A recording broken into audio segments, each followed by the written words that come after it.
Hi there, I'm Lori. Welcome to Slabtown.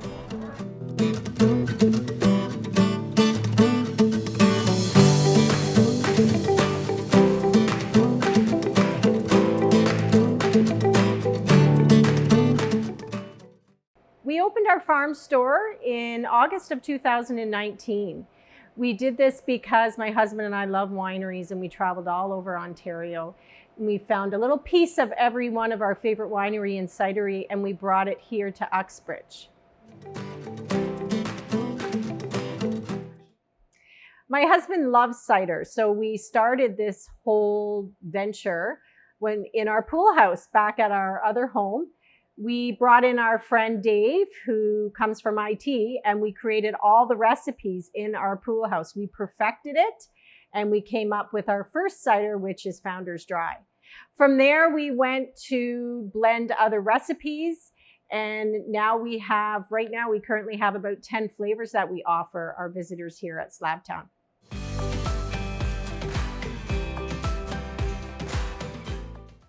When we bought this property about 3 years ago, we bought it because we wanted to start a cidery. We both come from families in farming, and we learned very quickly it doesn't matter what you farm. If you have the love for farming and farm to table, you can basically do whatever you set your mind to. So we brought apples here to Slabtown. We took all this almost 100 acres, and we are very quickly bringing it to fields of apple trees, some pear trees, as well as some hardy peach trees.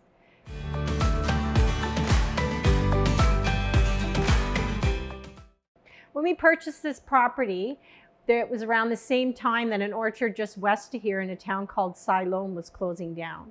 The new owner was not going to use the apple trees, so my husband contacted the old owner and asked him if we could transplant some of those trees over here. And back in the 1800s, Siloam was referred to as Slabtown because it had slabs of wood on the side of the road. It was railway systems that they were building, so they took all the slabs of wood, they left them on the side of the road.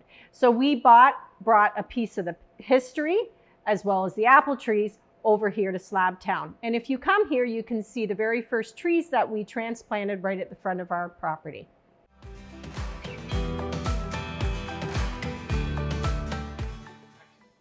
We're here in the farm store at Slabtown, and this is where it all started back in August of 2019. We started doing our tastings here, and we also serve our charcuterie boards here.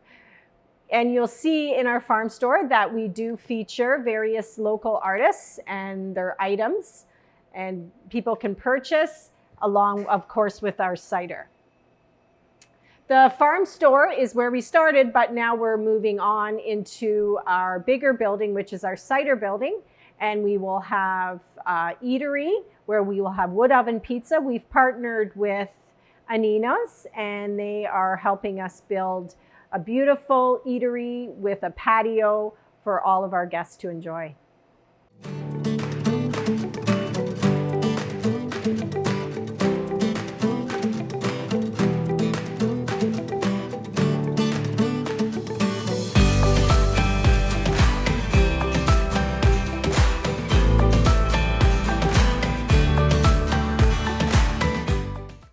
All right, welcome to Slabtown. This is our cider production area. This is where all the magic happens.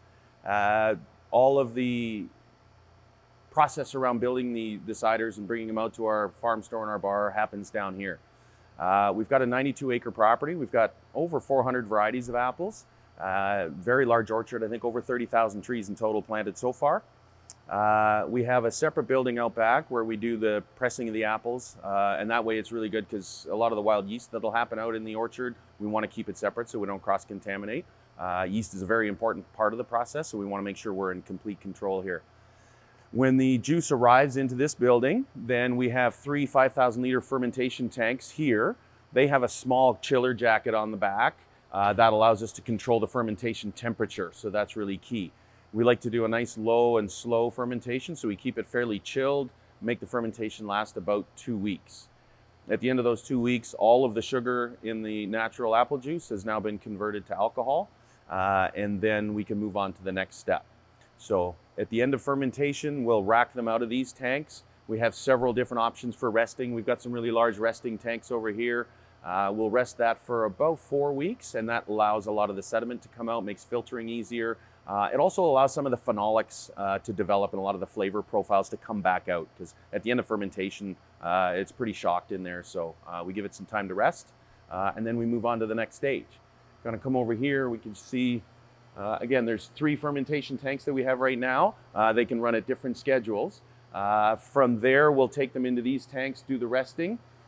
Once they've rested, they're 4 to 6 weeks. Once they're pretty much ready as the base cider, then we have a plate filter. We'll run through a filtration process. We go through probably about 4 or 5 different levels of filtration, getting it down to clear and sterile, but still preserving some of the actual natural flavor from post-fermentation. After the filtering process, we'll store the juice in our walk-in cooler. From there, we can start loading up some of the carbonation tanks, and that's where the flavor gets developed. So.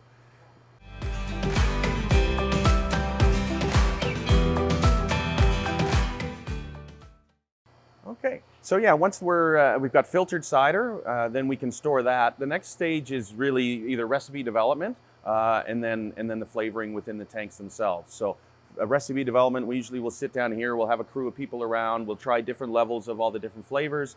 This is where we'll cut up all the fresh fruits, so the pineapples, the limes, the fresh herbs that we'll pick and wash, and really develop those flavors. We like to do some really unique sort of flavors, so things like the honey habanero, which is a really fun one right now. A couple of reasons. One, it's just an interesting flavor combination with a lot of good depth. But 2, it allows us to really partner with some of our local businesses in the area. So we've got 3 Boys Bees, who keeps our hives out in our own orchard. And then we can use that honey in our honey habanero. We've got a local provider that gives us their homegrown habaneros as well. So then that's where we develop it here.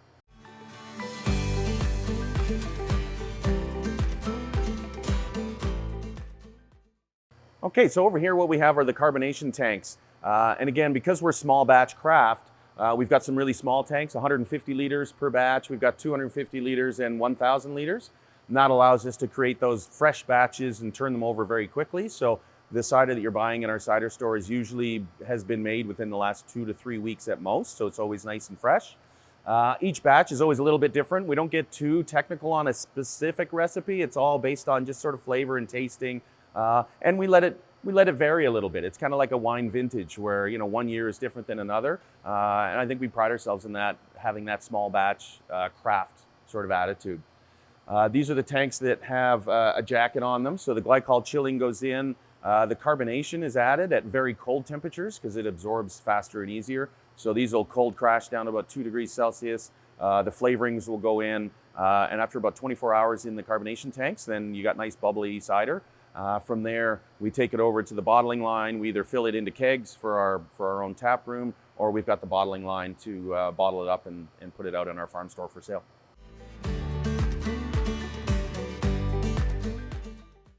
Okay, so this is our bottling line. So basically every bottle that you get out of our farm store goes through this machine.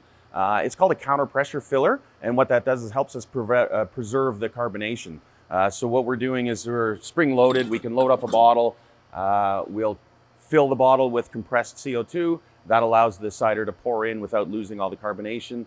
From there, we can pull the bottle, come over to our capping machine, cap the bottles, and then send them upstairs for labeling.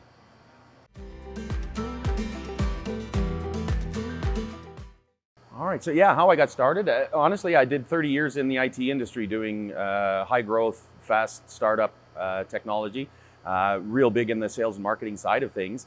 Not a lot related to cider at the time, but definitely prepared me for some of the business processes that we need to do to launch a brand new startup.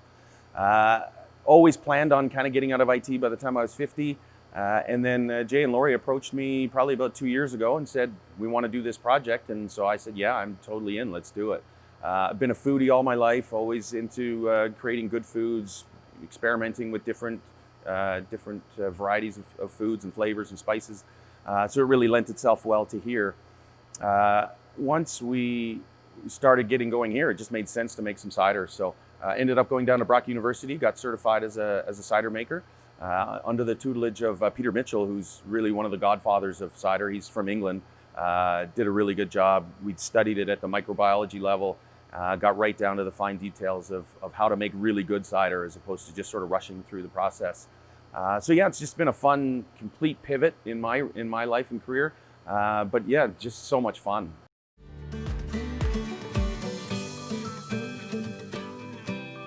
All right, cool. All right, so here we are out in the orchard. We've got about 8,000 trees planted here. We've got another nursery orchard just on the other field over there where we have about another 22,000 trees that we've grafted ourselves. The collection of apple trees actually came from Siloam Orchards, so a small community of Siloam just northwest of where we are today. And that's actually where the Slabtown name came from. So Siloam originally was called Slabtown. It was a mill town.